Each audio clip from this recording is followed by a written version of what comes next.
Sabi nila, darating daw ang tamang tao sa tamang panahon. Pero paano kung habang hinihintay mo siya, bigla mo na lang maramdaman, baka ikaw na pala. Hindi naman natin alam kung kailan darating ang pag-ibig. Minsan hinahanap natin, minsan ipinagdarasal, minsan sinasabi nating, Lord, kahit isa lang, yung hindi na aalis.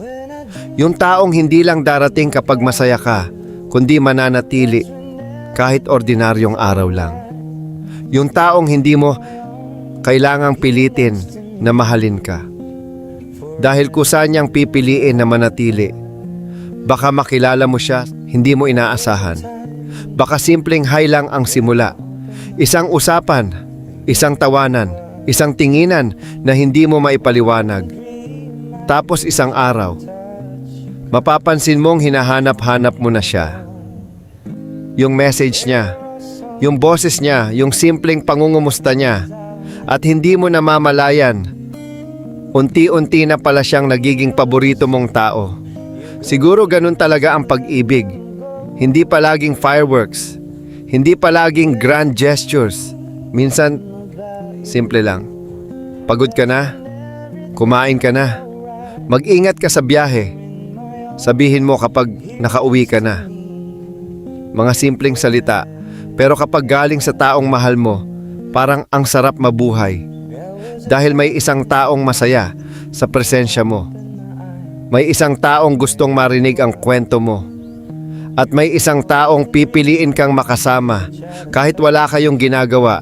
Kaya kung single ka ngayon, huwag kang magmadali. Hindi mo kailangang habulin ang pag-ibig. Hindi mo kailangang pilitin ang isang tao na piliin ka.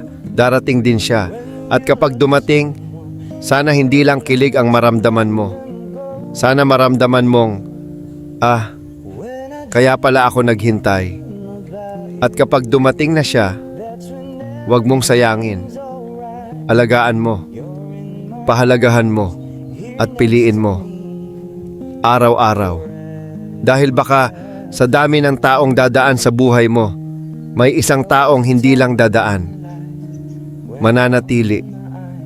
At baka sa unang pagkikita ninyo, sa simpleng ngiti niya, sa isang ingat ka niya, mapangiti ka na lang at masasabi, ikaw na. There are some things that I guess I'll never know. When you love someone, you gotta learn to let them go. When I dream one, you gotta learn to let them go. When I dream about you, that's when everything's alright. You're in my arms, here next to me.